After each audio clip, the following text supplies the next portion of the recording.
You're right there guys, this is Cobrak, welcome to another episode of updates and news and all of that good stuff, and of course questions from you guys this Sunday.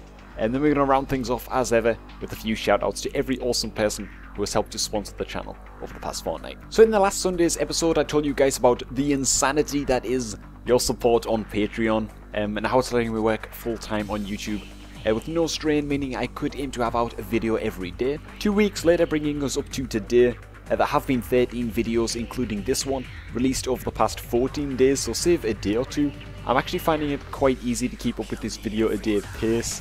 It's awesome actually, and I really hope that you guys are liking all of the extra content as well. The days when I don't release a video, I'm making sure that I just don't burn myself out by just having a more chilled day to myself or with Sophie, and I've got a few messages from some of you actually telling me not to work too hard, and I just want to give a bit of reassurance that the addiction to video making is going strong, as is the gaming addiction.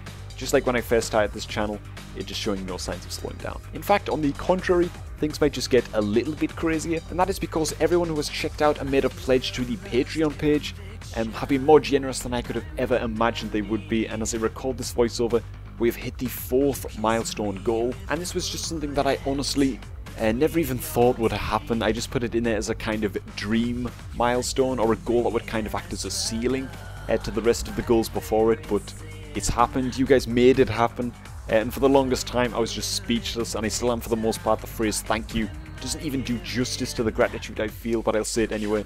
Thank you guys, and I really hope I can return the favour with the movies and the montages to come in the future. On that note, Devastation 4 is next, a whole lot of BG montages in between, and those will be followed by a farewell, final Mists of Pandaria Destruction PvP montage. I'm going to put just about everything into the last big montage of this expansion, and really make it something to look back on as we go into towards Drano. And now that we've hit all of the goals that I could come up with on the Patreon page, I don't even know what to do. If I was to think really hard, I think I probably could come up with a new goal, but it would probably just be something predictable, like for me to be able to afford an insane, mind-blowingly epic gaming machine. I'd be recording at 200 FPS for Matrix-style slow-mos and all of that, and that'd be amazing, but I almost feel like we don't need that here on the channel.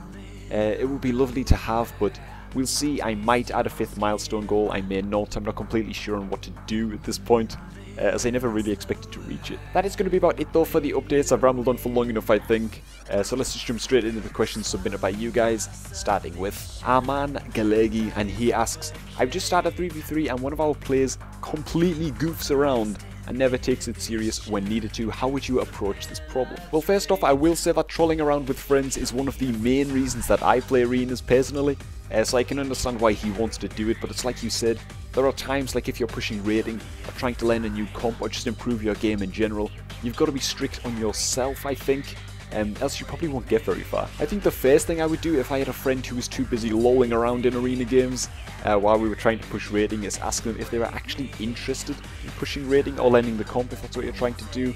A lot of people are just queuing arenas for the fun of it, and I think we all do it sometimes. There's nothing wrong with it, but there is a time and a place. If the player in question says no, they are not interested in pushing, then the only way to go forward is to find someone new, and this can be a bit awkward if it's a friend that you're choosing not to play with, but I feel like it's up to them to understand and respect your decision to play with someone else as your friend. There shouldn't really be any hard feelings about it. If the player in question says yes, they are interested in pushing rating, then let them know that you, as a team, need to be more organised, less trolling around in Skype, keep communication quick and to the point, at least while in the games, and save the troll mode comments for the scoreboard. Again though, if after a few games the player has not changed their attitude, you're probably just going to have to find someone else to fill their spot, and if they are any hard feelings about it, that's actually their gripe and not yours, so try not to let it get to you. Marin Krinjak says, we all make mistakes and have regrets.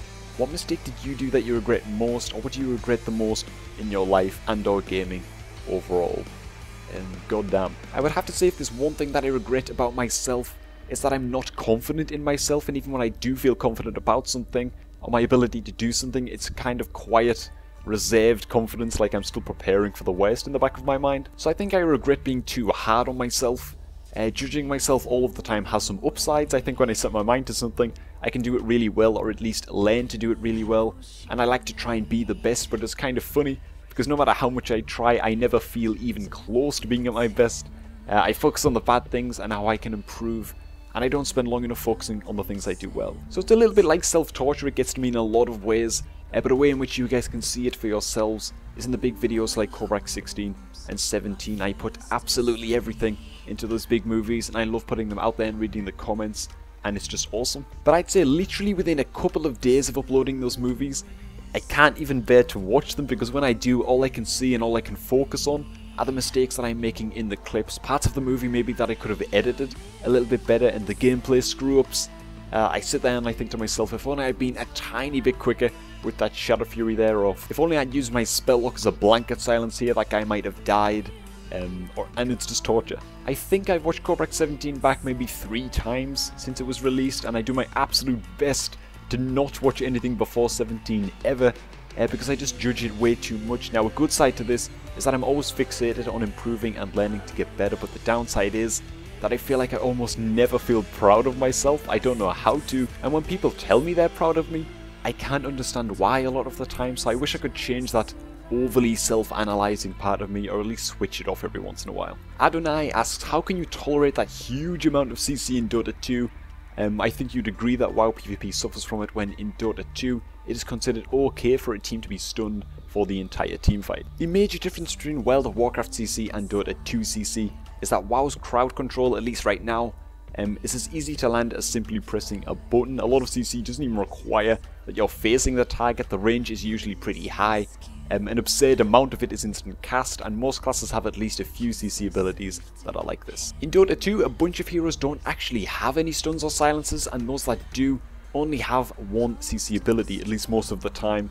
But that isn't even the main difference for me. In Dota 2, to land your stuns and silences, you oftentimes have to be in close range. You have to make sure you have enough mana for the follow-up damage, but most of all, you need to not get stunned or initiated on first, and that means that you should also have good map control through wards. The enemy team might have a Faceless Void. Now you can have a full team of AoE wombo combo stuns and ultimates, an Enigma, a Lich, maybe a Darkseer, and a Witch Doctor with Aghanim Scepter, but if the Void gets his farm, or the enemy team just has better vision across the map than you, it only takes one 4 or 5 man Chronosphere, and the Void will just wreck your entire team. So for me, CC is actually quite a small part of Dota in comparison to the rest of the game.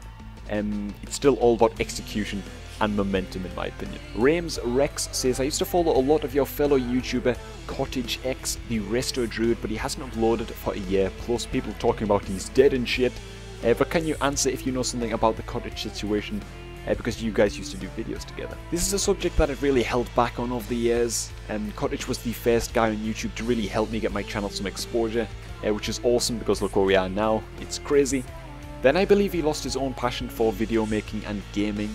Now that's reason enough to stop running a channel on YouTube, but being completely honest, I do think that it was a tiny bit cheesy to just leave his channel without making a video, at least letting his subscribers know what was going on, especially because he just started streaming after a wave of donations came his way. It's completely up to him, of course.